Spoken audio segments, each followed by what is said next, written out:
Hello everyone. इस lecture में हम बेसिस से रिलेटेड कुछ थ्योरम्स करेंगे और डायमेंशन देखेंगे क्या होता है dimension of a vector space. तो first theorem is theorem every finitely generated vector space has a basis. Every finitely generated vector space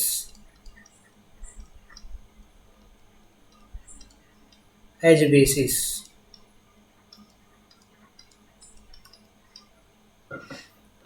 तो इसका इस थ्योरम का हम लोग प्रूफ देखते हैं। प्रूफ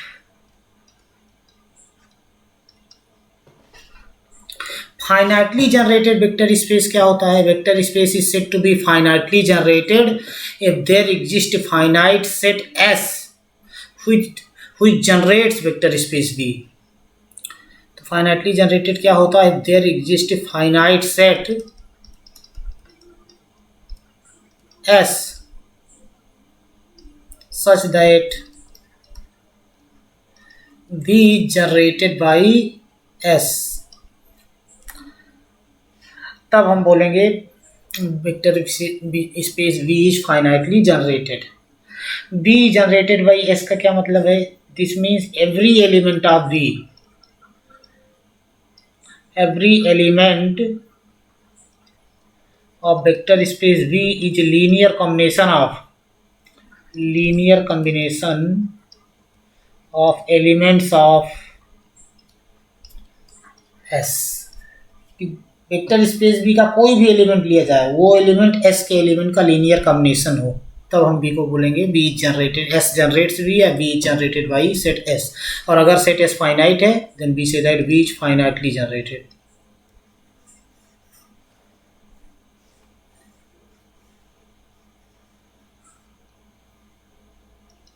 तो इसका हम प्रूफ देखेंगे। तो यहाँ पे थ्योरम क्या कह रहा है कि every finitely generated vector space has a basis. Let V be finitely generated vector space. Let V be a vector space, ये vector space generated by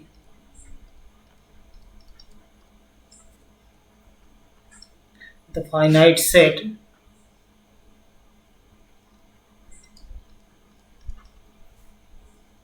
capital S equal to x1, x2,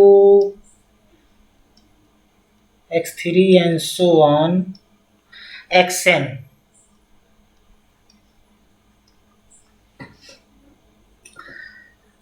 तो हमने ज्यूम कर लिया कि V vector space है और this set capital S generates vector space V। Capital S में कितने एलिमेंट हैं? n एलिमेंट है। S इज फाइनाइट से फाइनाइटली जनरेटेड है। तो हमको प्रूव क्या करना है? V has basis. तो let capital S1 equal to x1, x2 and so on xr be a maximal linearly independent subset of S। be a maximal linearly independent subset of set S। Maximal linearly independent subset का क्या मतलब है कि S1 is linearly independent and there is no other linearly independent subset of S which contains S1। S1 is maximal linearly independent का मतलब है S1 is maximal linearly independent means S1 is linearly independent, S1 is linearly independent and no other linearly independent subset of S। no other linearly independent subset of S contains S1,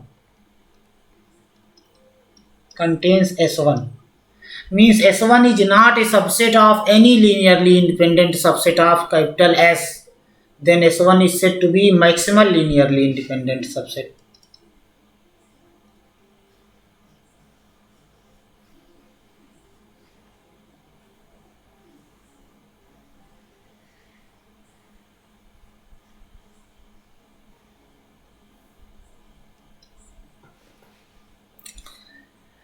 तो अब हम prove करेंगे B so that S1 is basis of B. Now B so that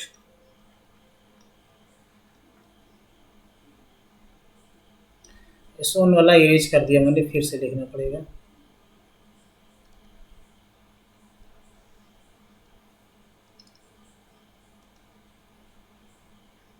let S1 equal to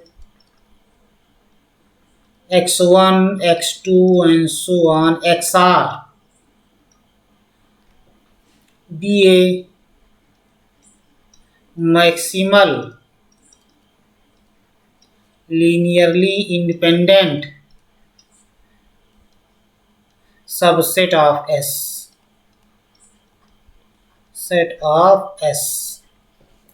Now we prove that so that S1 is a basis of vector space V. S1 is a basis of V. तो basis prove करने के लिए, S1 को basis prove करने के लिए हमको क्या दिखाना होगा? S1 is linearly independent and S1 generates vector space V. Means every element of vector space V can be written as linear combination of element of S1. तो since S1 is linearly independent, maximal linearly independent subset है इसका, मतलब linearly independent तो ही है. तो since S1 is linearly independent,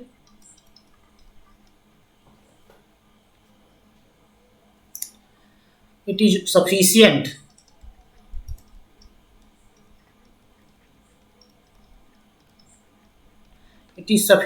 to show that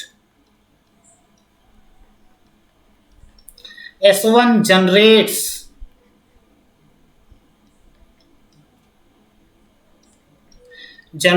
vector space V. Means every element of B is a linear combination of element of S1.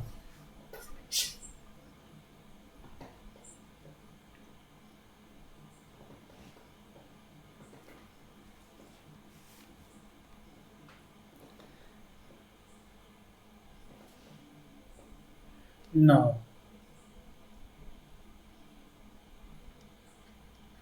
let X belong to vector space V. Since capital S set capital S generates, ऊपर जो हमने set S लिया है x1 x2 xn, ये set vector space को generate कर रहा है. S generates vector space V. तो क्या होगा? Every element of vector space can be written as linear combination of element of S1. So there exist scalars alpha 1 alpha 2, direct लिख देते हैं.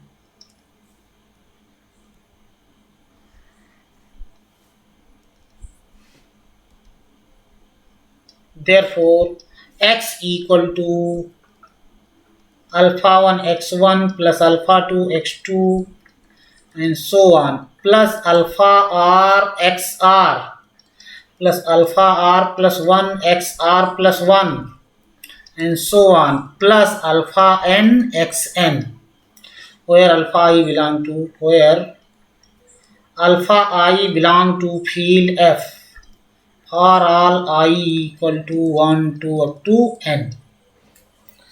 तो S1 maximal linearly independent subset है. Now तो अगर S1 में कोई हम एक्स्ट्रा एलिमेंट ऐड कर दें तब S1 सेट जो है लीनियरली डिपेंडेंट हो जाएगा, क्योंकि किसी S1 किसी भी लीनियरली इंडिपेंडेंट का प्रॉपर सबसेट नहीं है। Now the set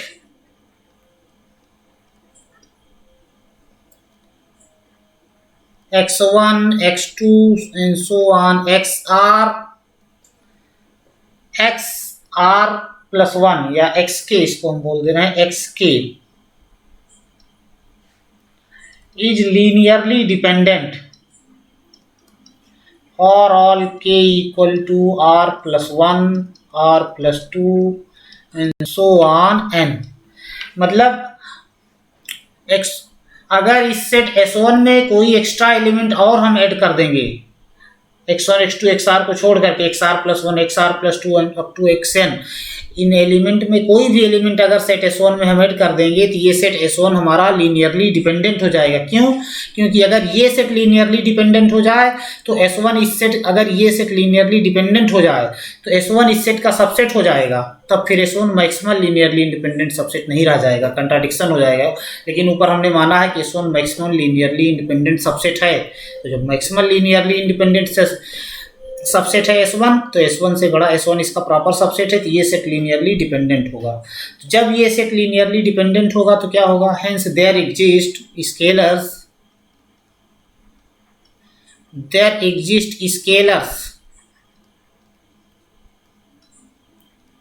beta 1 beta 2 and so on beta r gamma k not all zero such that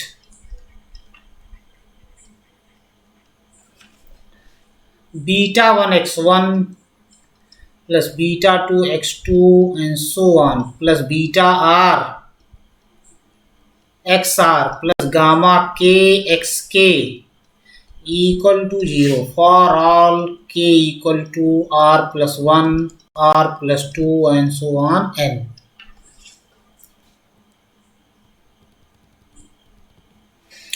अब यहाँ पे क्या होगा? नाउ गामा के नॉट इक्वल टू 0।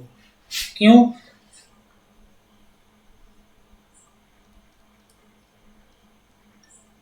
गामा के नॉट इक्वल टू 0, क्योंकि अगर गामा के 0 हो जाए तो यहाँ से हमको एक्सप्रेशन क्या मिल जाएगा? ये टर्म पूरा 0 हो जाएगा उस केस में। तो यहाँ से मिल जाएगा कि beta 1 x1 plus beta 2 x2 and so on beta R X R equal to 0 and beta 1 beta 2 beta R not all 0। इसका मतलब सेट S1 जो है लीनियरली डिपेंडेंट हो जाएगा, लेकिन S1 को हमने लीनियरली इंडिपेंडेंट सेट लिया हुआ है। तो गामा के not equal to 0, otherwise the set x1 x2 up to xr will be linearly dependent,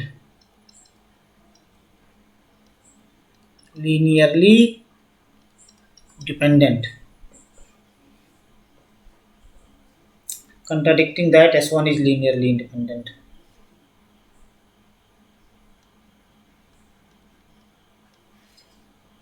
contradicting the fact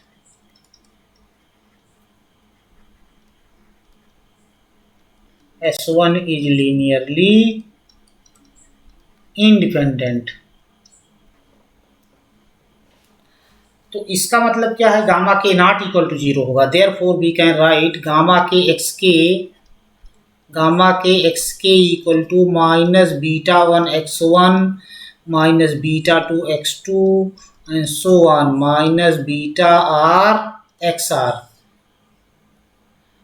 और X K equal to B can write X K equal to gamma के not equal to 0 है तो gamma के से हम divide कर सकते हैं, माइनस बीटा 1 अपान गामा के x1 प्लस माइनस बीटा 2 अपान गामा के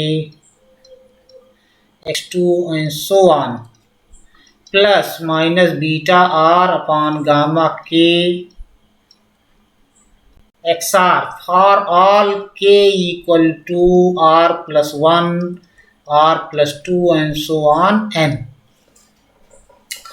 तो अब यहां से क्या आ गया कि ये जो xk है, दिस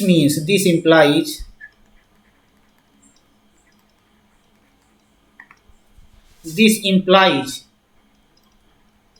अब k की वैल्यू r+1 लेंगे तो क्या आएगा, xr+1, xr+2 and so on xn। k की वैल्यू r+1 लेंगे तो यहाँ पे xr+1 आएगा, k की वैल्यू r+2 लेंगे तो xr+2 आएगा एंड सो ऑन, k की वैल्यू n लेंगे तो xn आएगा। तो xr+1, xr+2 and so on xn are linear combination of x1 x2 up to xr। ये जितने हैं xr+1, xr+2 and so on xn, ये सब के सब x1 x2 xr के लीनियर कॉम्बिनेशन हो जाएंगे। अब यहाँ पे जो हमने इक्वेशन 1 लिखा हुआ है,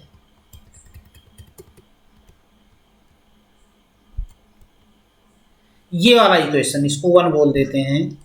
तो यहाँ पे देखो xr+1 जो है x1 x2 xr का लीनियर कॉम्बिनेशन है। इसके आगे के जितने वेक्टर है xr+2 वो भी x1 x2 xr का लीनियर कॉम्बिनेशन है एंड सो ऑन xn, ये भी x1 x2 xr का लीनियर कॉम्बिनेशन है।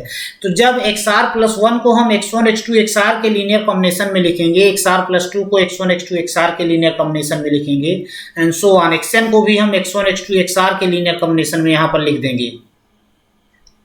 तो फिर क्या हो जाएगा, ये पूरा होल एक्सप्रेशन में केवल x1 x2 up to xr के टर्म आएंगे। जितने टर्म x1 आ रहे हैं उनमें x1 कॉमन ले लेंगे तो फील्ड का एलिमेंट लेफ्ट में बचेगा।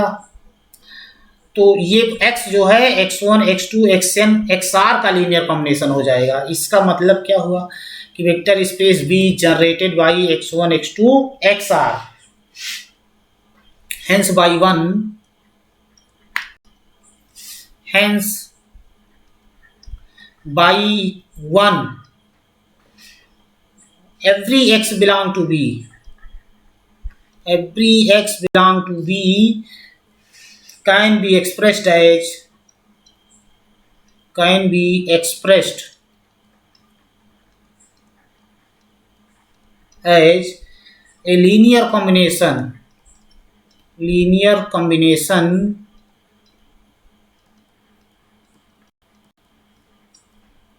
of elements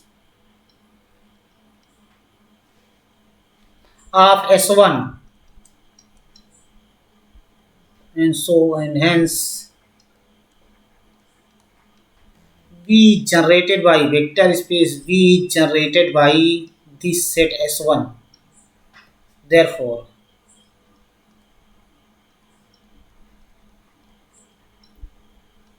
S1 equal to हमने क्या लिया था, x1 x2 and so on xr is basis of vector space B। यही हमको प्रूव करना था कि every finitely generated vector space has a basis, hence B has basis.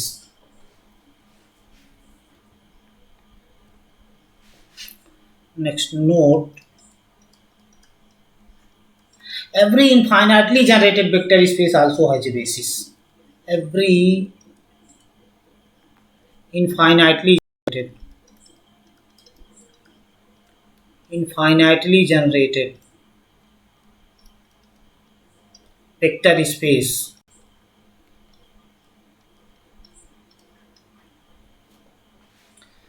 has a basis।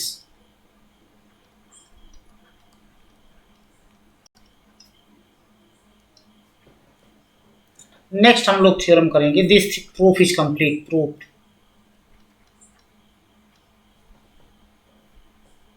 Next हम थ्योरम करेंगे, theorem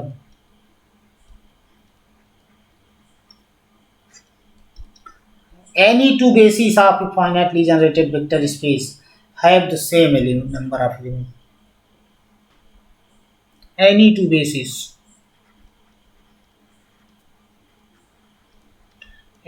bases of a vector space a finitely generated vector space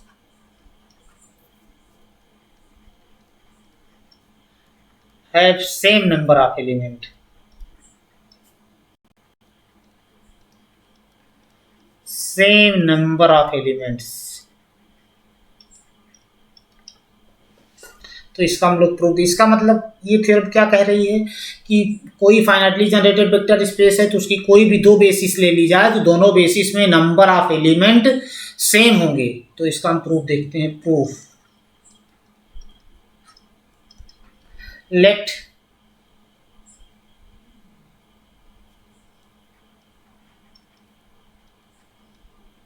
B1 equal to x1 x2 and so on xm and B2 equal to y1 y2 y1 y2 and so on yn।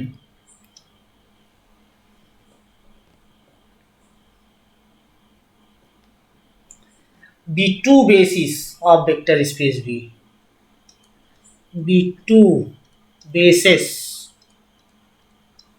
of vector space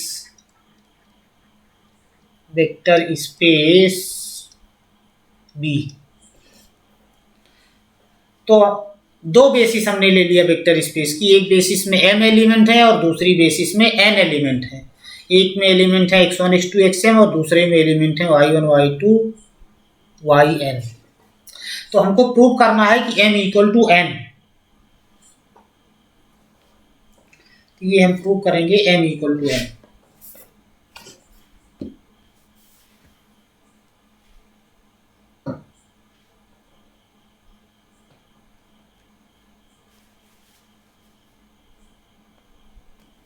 तो अब B1 basis है, तो B1 basis है इसका मतलब क्या है, B1 linearly independent है, B1 वेक्टर स्पेस को जनरेट कर रहा है।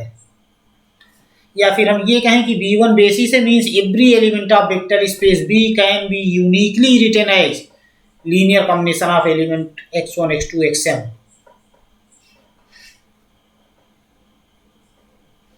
तो since B1 is a basis,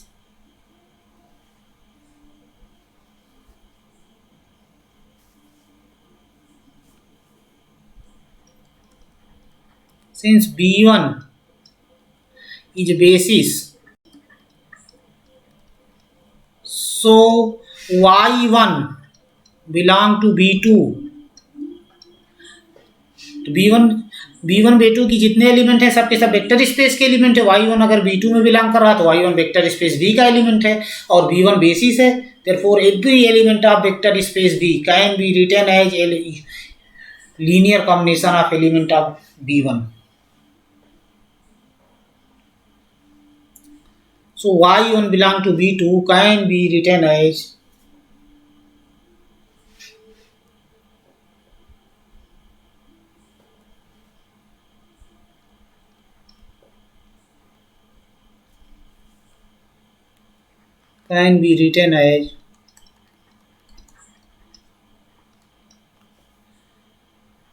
Y1 equal to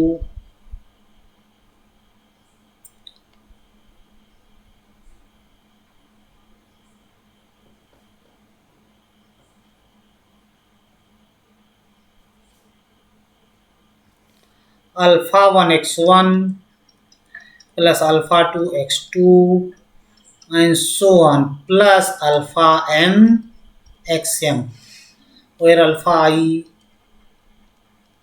each alpha I belong to the field F। तो y1 जो है x1 x2 xm का लीनियर कॉम्बिनेशन हो जाएगा बिकॉज B1 बेसिस है तो B1 वेक्टर स्पेस को जनरेट कर रहा है। अब नेक्स्ट है since y1 not equal to 0, since y1 not equal to 0, y अगर y1 0 हो जाए तो B2 सेट लीनियरली डिपेंडेंट बन जाएगा। बताया था कि any set of vectors containing 0 is linearly dependent, लेकिन यहाँ हमने B1 और B2 दोनों को बेसिस लिया है तो मतलब दोनों सेट लीनियरली इंडिपेंडेंट हैं। तो अगर y1 0 हो जाए तो B2 में 0 आ जाएगा और B2 सेट लीनियरली डिपेंडेंट हो जाएगा, इसलिए y1 0 नहीं है। तो इस एक्सप्रेशन में अगर y1 0 नहीं है तो जितने alpha 1 alpha 2 alpha m scalar आ रहे हैं सभी स्केलर्स 0 नहीं होंगे, क्योंकि अगर अल्फा 1 अल्फा 2 अल्फा m 0 हो गए तो फिर y1 0 हो जाएगा। So not all alpha I 0, not all alpha I equal to 0, not all alpha I equal to 0. हम मान ले रहे हैं से अल्फा 1 नॉट इक्वल टू 0, से अल्फा 1 नॉट इक्वल टू 0. तो अब अल्फा 1 नॉट इक्वल टू 0 है तो हम यहां से लिख सकते हैं देन, तब क्या होगा,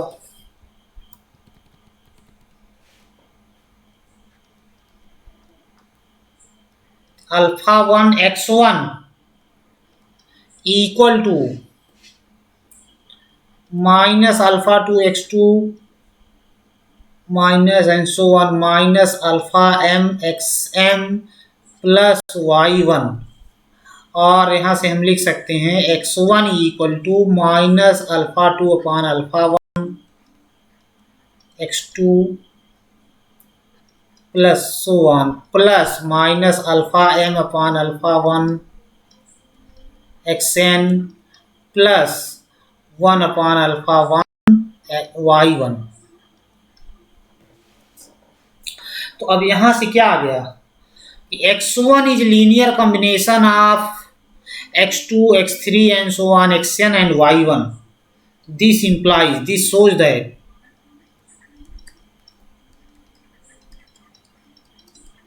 this implies x1 belong to the space generated by x2 y1 x2 x3 and so on xn, and this is equal to vector space V. देखो क्या था कि x1 x2 xm vector space V को generate कर रहे थे, मतलब vector space V का कोई भी एलिमेंट x1 x2 xm के लीनियर कॉम्बिनेशन में लिखा जा सकता है. तो अब x1 को हम x2 x3 up to xm और y1 के लीनियर कॉम्बिनेशन में लिख सकते हैं. तो कोई भी जो लीनियर कॉम्बिनेशन आएगा alpha 1 x1 plus alpha 2 x2, तो x1 को हम x2 अप टू xm के लीनियर कॉम्बिनेशन में और y1 के लीनियर कॉम्बिनेशन में लिख देंगे. तो x1 जो है y1 x2 x3 xm के लीनियर कॉम्बिनेशन में लिखा जाएगा. तो फिर वेक्टर स्पेस का कोई भी एलिमेंट इन्हीं vectors y1 x2 x3 up to xm के लीनियर कॉम्बिनेशन में लिखा जा सकता है. तो यहां पे हमने क्या किया,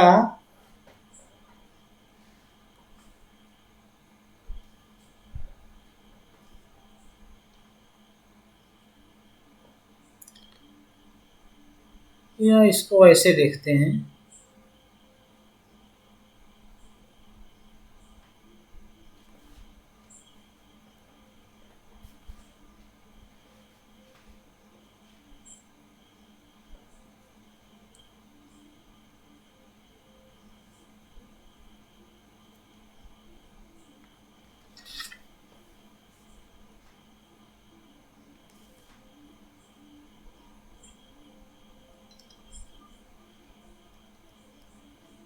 इसका दूसरा अप्रोच यूज कर रहे हैं इसमें.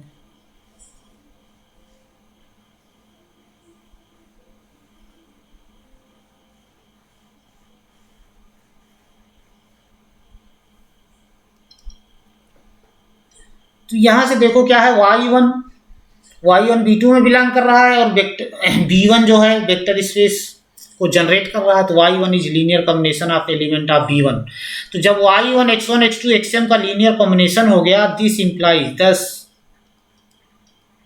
The set y1 x1 x2 and so on xm is linearly dependent. This set is linearly dependent. तो जब ये सेट लीनियरली डिपेंडेंट है हो गया तो क्या होगा, तो बताया था कि if set is linearly dependent then there exist vector which is linear combination of its preceding vectors. कि इसमें ये सेट लीनियरली डिपेंडेंट है, मतलब कोई न कोई वेक्टर मिलेगा जो कि अपने के पहले के सभी वेक्टर का लीनियर कॉम्बिनेशन होगा. So there exist element, so there exists an element of this set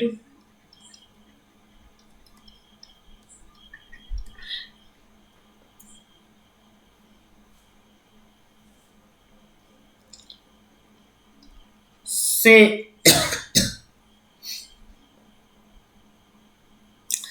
और वो एलिमेंट y1 नहीं होगा, नॉट इक्वल टू y1 से xj which is linear combination of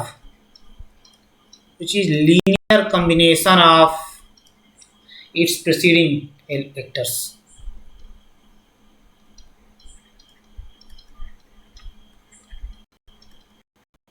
it's preceding अपने के पहले के वेक्टर का लीनियर कॉम्बिनेशन होगा, preceding vectors.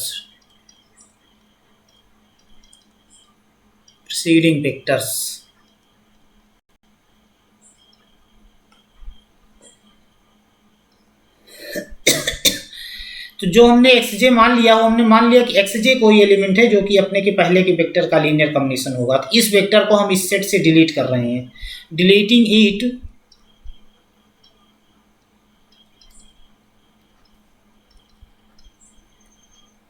we get the set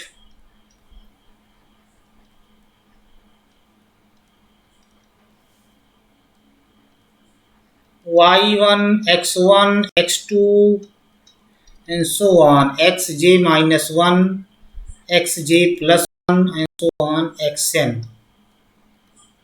इस सेट को हम बोल दे रहे हैं S1। अब यहां पे देखो क्या है, every element of vector space D is a linear combination of element x1 x2 xm and xj is a linear combination of y1 x1 x2 up to xj minus 1।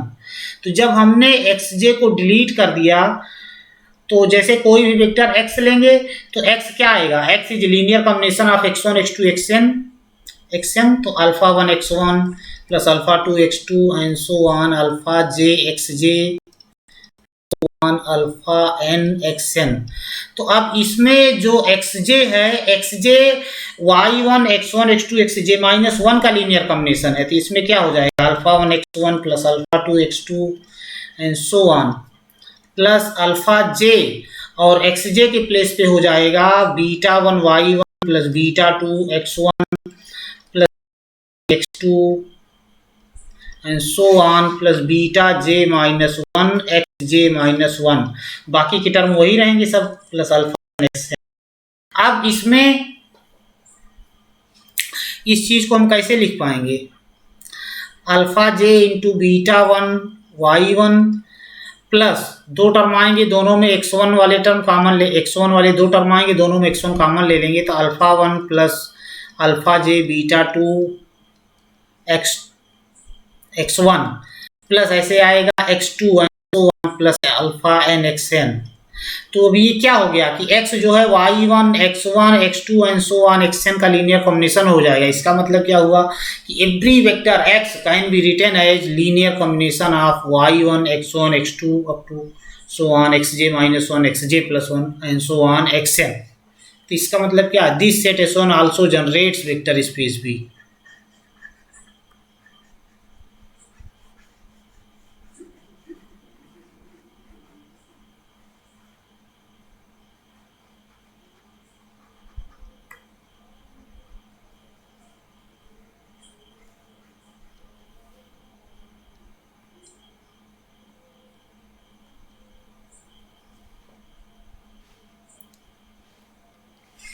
Clearly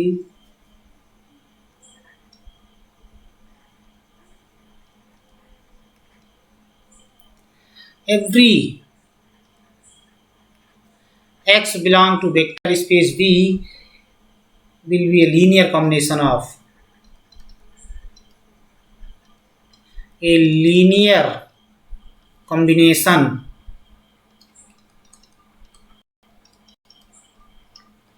of element of S1।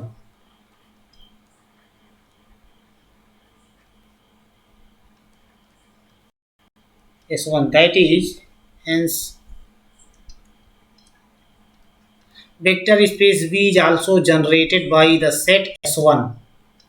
Next फिर क्या है, तो जब vector space भी S1 से generate हो रहा है, this means y2 belong to b2 can be written as linear combination of element of s1.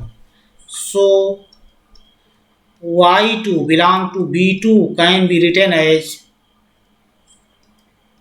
a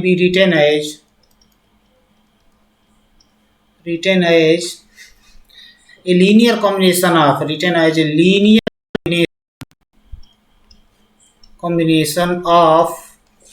element of S1. Linear combination of elements of the set S1. तो अब एक result हमने बताया था कि if x is linear combination of x1 x2 xm then the set x x1 x2 xm will be linearly dependent. तो अगर हम इस y2 को सेट s1 में ऐड कर देंगे, ज्वाइन कर देंगे, तो जो सेट आएगा वो सेट लीनियरली डिपेंडेंट हो जाएगा। हेंस द सेट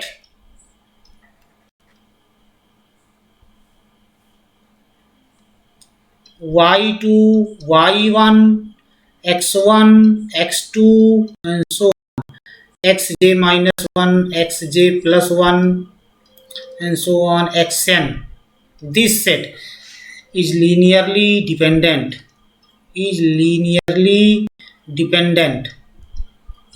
तो जब ये सेट लीनियरली डिपेंडेंट हो गया तो क्या हो गया, फिर लीनियरली डिपेंडेंट का हम रिजल्ट यूज करेंगे। तो बताया था कि if set is linearly dependent then there exist vector which is linear combination of its preceding vector, कि यहाँ इसमें कोई न कोई वेक्टर मिलेगा जो कि अपने के पहले के सभी वेक्टर का लीनियर कॉम्बिनेशन होगा। Therefore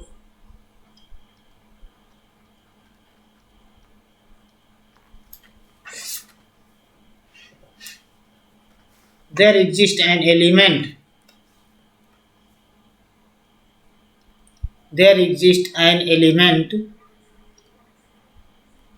of this set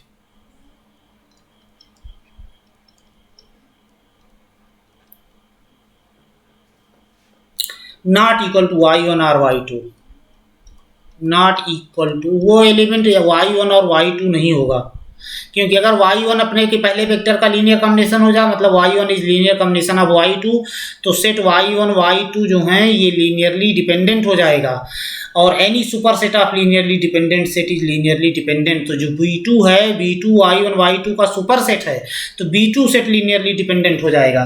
contradiction हो जाएगा क्योंकि b2 को हमने बेसिस लिया हुआ है, तो b2 लीनियरली इंडिपेंडेंट सेट है। इसका मतलब जो वेक्टर अपने के पहले के वेक्टर का लीनियर कॉम्बिनेशन होगा वो y1 नहीं हो सकता है, तो y1 y2 नहीं आएंगे इस लिस्ट में। तो इसका मतलब x1 x2 x जो x वाले जितने हैं उनमें से कोई होगा।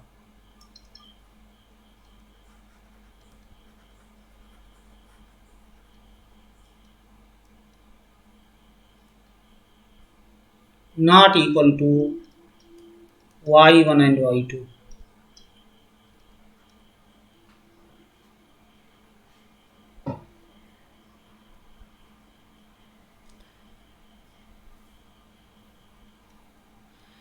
तो there exists an element of the set say xi which is linear combination of its preceding vector, which is linear combination of its preceding vectors।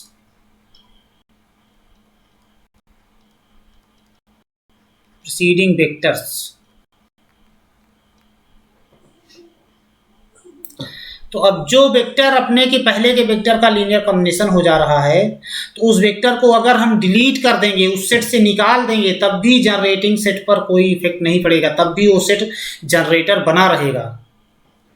जैसे इसको मैं डिटेल थोड़ा बता देता हूँ। Suppose x1 x2 up to xn is a set and x3 is linear combination of, if x3 is linear combination of x1 and x2, मतलब x3 equal to है alpha 1 plus alpha 2 x2। तो अगर इस set से हम x3 को निकाल देंगे, x3 को अगर हमने डिलीट कर दिया इस सेट से, तब भी ये सेट, अगर सपोज ये सेट वेक्टर स्पेस V को जनरेट कर रहा है और x3 को हमने निकाल दिया सेट से, तब भी ये सेट वेक्टर स्पेस V को जनरेट करेगा, क्योंकि जब x1 x2 x3 up to xn generate कर रहा था तो कोई वेक्टर V का कोई भी एलिमेंट हम ले रहे हैं तो x1 x2 x3 up to xn का लीनियर कॉम्बिनेशन था, और x3 जो है खुद ही x1 x2 का लीनियर कॉम्बिनेशन है। तो अब कोई वेक्टर b का हम लेंगे तो x1 x2 x3 xn का लीनियर कॉम्बिनेशन हो जाएगा, और x2 जो है x1 x3 x1 और x2 का लीनियर कॉम्बिनेशन हो जाएगा। तो पूरा जो रिजल्टेंट वेक्टर हो x1 x2 x4 and so on xn का लीनियर कॉम्बिनेशन हो जाएगा। तो अगर किस सेट ऑफ वेक्टर में कोई जनरेटिंग सेट है, उसमें से कोई वेक्टर है जो कि कुछ वेक्टर्स का लीनियर कॉम्बिनेशन है, तो उस वेक्टर को जनरेटिंग सेट से निकाल दिया जाए तब भी वो सेट जनरेटिंग सेट बना रहेगा। तो यहाँ पे क्या आ रहा है कि एक वेक्टर xi है जो कि अपने के पहले के वेक्टर का लीनियर कॉम्बिनेशन है, तो अगर इस वेक्टर xi को सेट से निकाल दें तब भी ये सेट जनरेटिंग सेट बना रहेगा।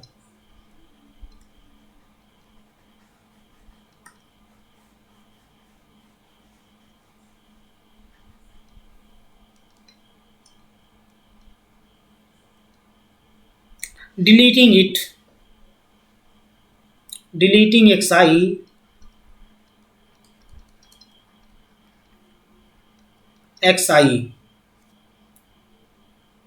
b get the set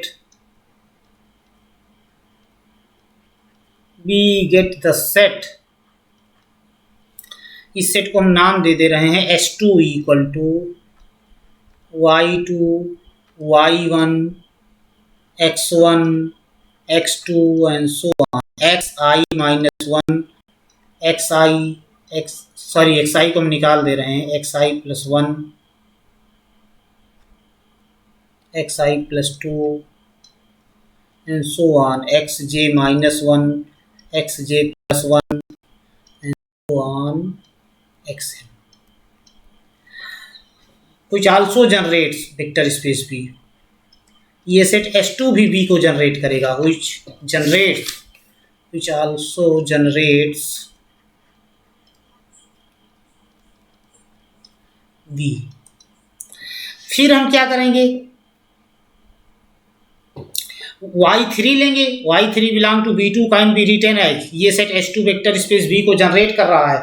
तो जो बेसिस हमने b2 ली थी, b2 की बेसिस का थर्ड एलिमेंट y3 लेंगे तो y3 इनके एलिमेंट का लीनियर कॉम्बिनेशन हो जाएगा। फिर एक एलिमेंट मिलेगा जो कि अपने के पहले का लीनियर कॉम्बिनेशन होगा, उस एलिमेंट को डिलीट कर देंगे। तो कंटिन्यूस ये प्रोसेस हम करते रहेंगे तो हमको S1 S2 इस टाइप के सेट ऐसे मिलते रहेंगे, S3 continuing in this way.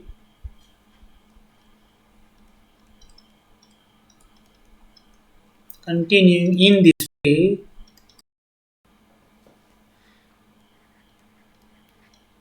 the set S1 S2 the set S1 S2 etc. are obtained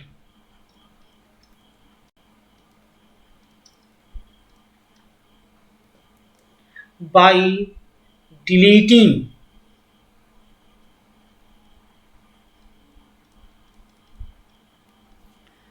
xi's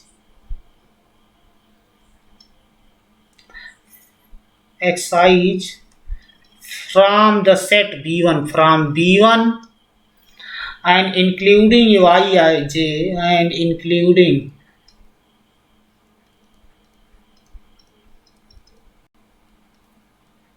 yi from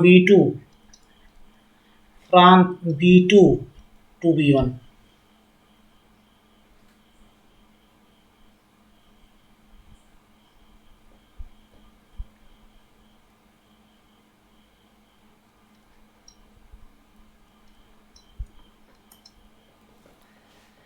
तो हम क्या कर रहे हैं, B1 में एक एलिमेंट B2 का एक एलिमेंट B1 में ऐड कर रहे हैं, एक एलिमेंट निकाल रहे हैं, फिर दूसरा एलिमेंट B2 का ऐड कर रहे हैं, B1 का एक एलिमेंट निकाल रहे हैं। तो B2 के एलिमेंट को ऐड करते जा रहे हैं और B1 के एलिमेंट को हम निकालते जा रहे हैं। Now if m is less than n, अगर number of element in B1 is less than n number of element in B2 हो जाए तो B2 के एलिमेंट को हम ऐड करते जा रहे हैं और B1 के एलिमेंट को डिलीट करते जा रहे हैं। तो अगर B1 में number of element less than B2 होगा तो B2 के एलिमेंट खत्म होने के पहले ही B1 के सभी एलिमेंट खत्म हो जाएंगे।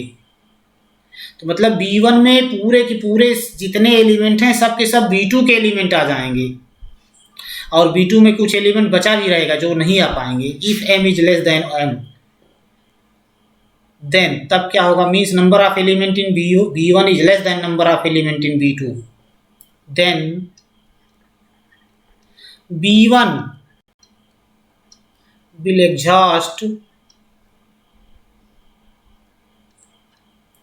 exhausted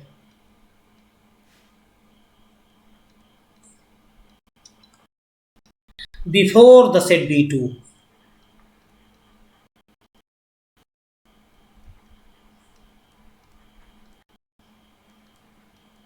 तो अब अगर m लेस देन n है, मतलब B2 में m से ज़्यादा एलिमेंट हैं, तो ये प्रोसेस हम कंटिन्यू करते जाएंगे। तो mth स्टेट में जब हम mth एलिमेंट ym ऐड करेंगे तो B1 के सभी एलिमेंट निकल जाएंगे। तो हमको SM सेट क्या मिलेगा,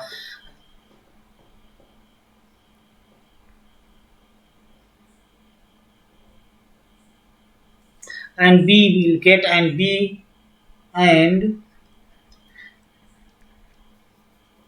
we will get mth step पे कौन सा सेट मिलेगा, SM इक्वल टू, इसमें सब के सब y के, अगर B1 में नंबर ऑफ एलिमेंट B2 के नंबर ऑफ एलिमेंट से कम है तो nth स्टेप में B1 के सभी एलिमेंट निकल जाएंगे और B2 के सभी एलिमेंट इसमें आ जाएंगे। तो SM सेट हमारा क्या मिलेगा, ym minus 1 and so y2 y1 x, B1 के सभी एलिमेंट निकल जाएंगे and this set also generates vector space V।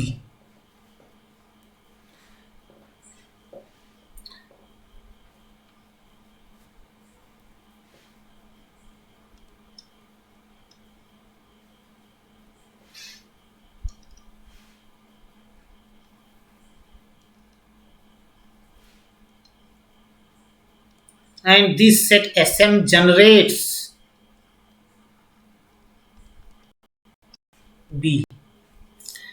तो अब जब भी ये सेट B को जनरेट कर रहा है, इसका मतलब जो B2 के और बचे हुए एलिमेंट है ym+1 ym+2 yn, तो वो सब भी इन्हीं element y1 y2 up to ym के लीनियर कॉम्बिनेशन होंगे। तो इसका मतलब क्या हो जाएगा, 10 hence ym+1 belong to B2 will be linear combination of element of SM। This implies, अब अगर B2 सेट कोई भी सेट लिया जाए, उनमें अगर कोई एक एलिमेंट कुछ एलिमेंट का लीनियर कॉम्बिनेशन हो जाए तो वो सेट लीनियरली डिपेंडेंट हो जाएगा। This implies B2 is linearly dependent, this implies B2 is linearly dependent. Contradiction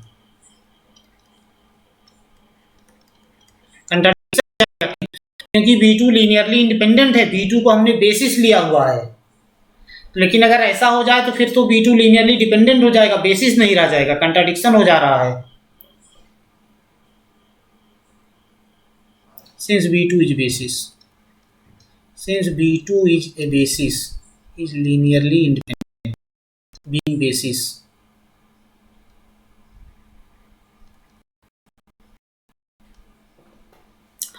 तो यहां से क्या होगा, इसका मतलब जो हमारा एजम्पशन है वो रॉन्ग है कि m not less than n होगा।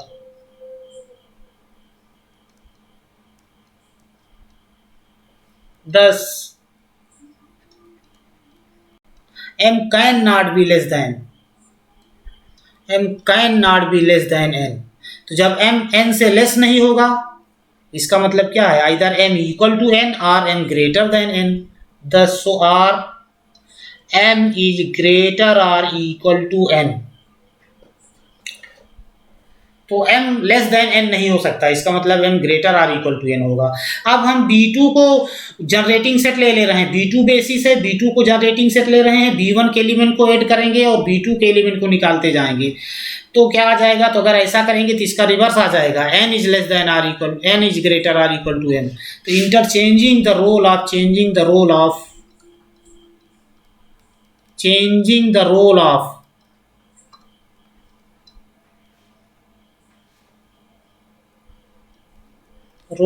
B1 and B2,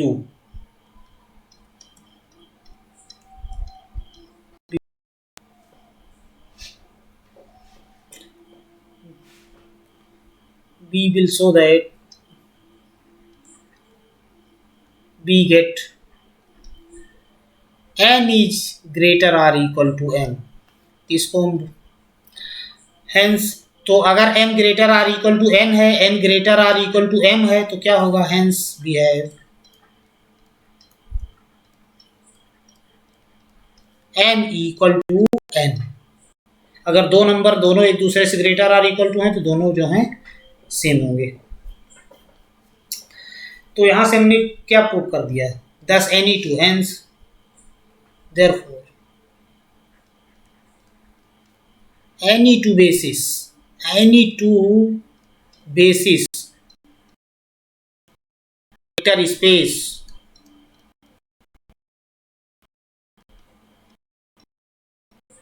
have same number of element,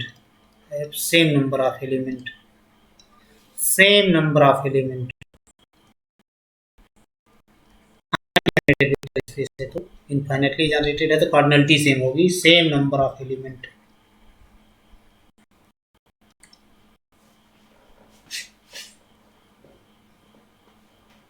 अब हम लोग इस पोजीशन पे आ गए हैं कि डायमेंशन, तो जब कोई भी वेक्टर स्पेस की बेसिस ली जाए उसमें नंबर ऑफ एलिमेंट सेम होता है, तो हम डिफाइन कर रहे हैं dimension of a vector space.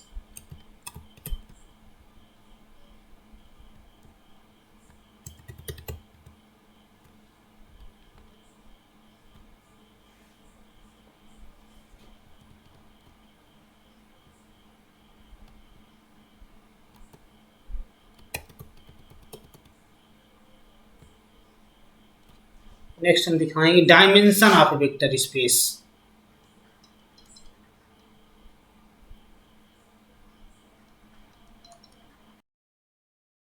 Dimension क्या होती है, the number of element in basis is said to be dimension of the vector space.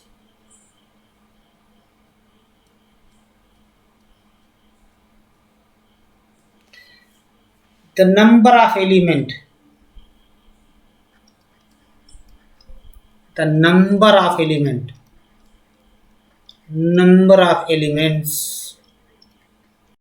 in a basis of vector space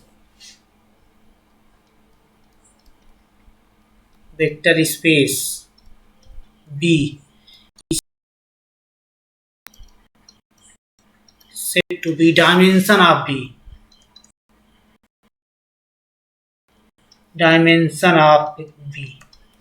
तो B की कोई बेसिस ली जाए और उस बेसिस में जितने एलिमेंट हैं, नंबर ऑफ एलिमेंट को हम बोलते हैं dimension of the vector space. कुछ एग्जांपल सब देखते हैं हम लोग।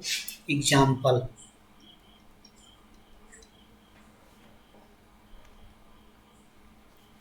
और एग्जांपल देखेंगे,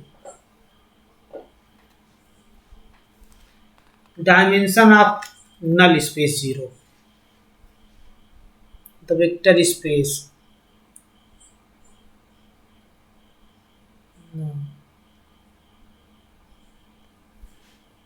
for the vector space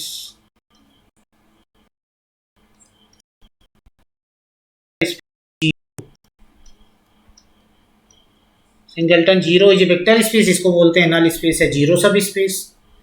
इसकी डायमेंशन क्या होगी, तो पहले हम इसकी बेसिस हमको चाहिए, तो clearly phi is the basis of 0, empty set phi is the basis of 0, why?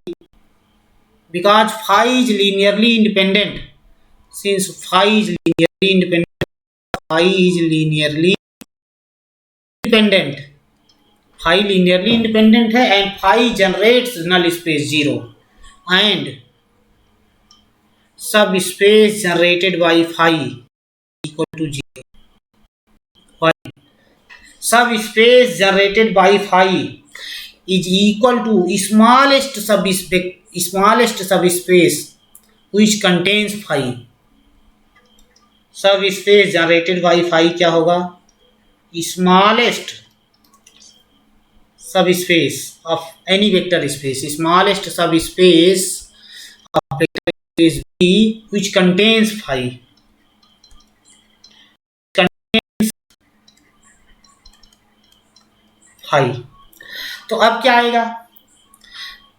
तो since phi is subset of every set, तो कोई भी वेक्टर स्पेस लिया जाए phi सभी का सबसेट होगा. तो सबसे स्मॉलेस्ट वेक्टर स्पेस कौन सा है जिसका कि phi सबसेट होगा? 0 is the smallest vector space which contains phi. This means subspace generated by the set phi is the 0 null space. तो अब यहां से क्या आ जाएगा?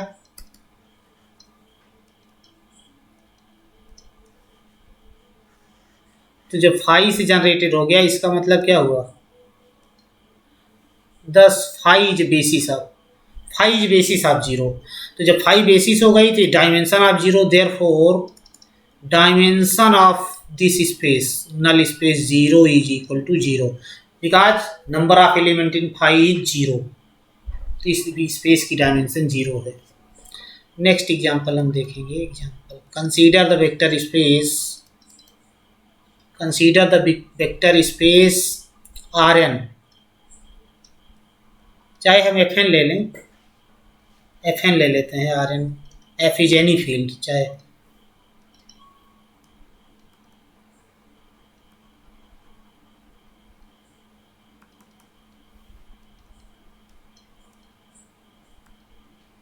consider the vector space Fn. Fn set of all n tuples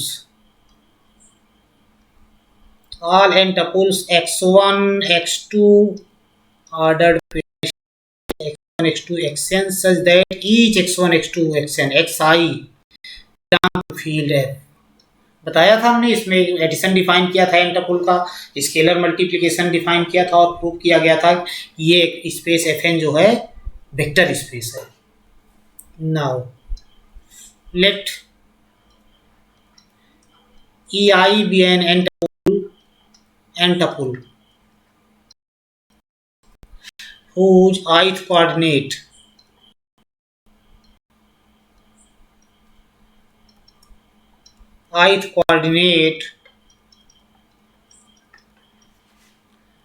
is 1 and rest are 0.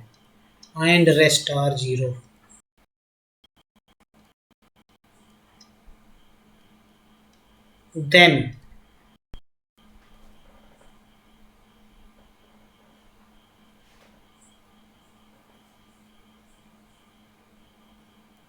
the set E1, E2 up to En is basis of Fn. Now E1 क्या है? E1 is an n tuple whose first coordinate is 1 and rest are 0. Where E1 क्या है? E1 is an n tuple 1 0 0 0. E2 second coordinate 0 0 etc.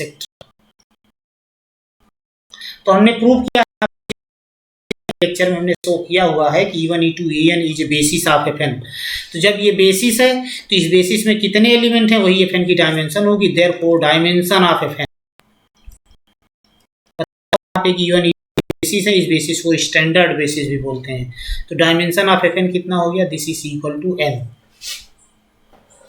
Next last example और करेंगे हम लोग. Next example,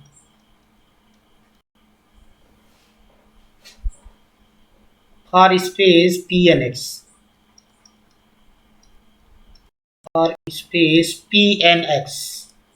P N X क्या है? Set of all polynomials in X of degree less than or equal to N. क्या है? Set all polynomials of degree less than or equal to less than और equal to. तुमने prove किया था P N X vector space है। The set 1 x square and so on x raised to n is a basis of, इसके पहले के lecture में बताया गया है, इज ए बेसिस ऑफ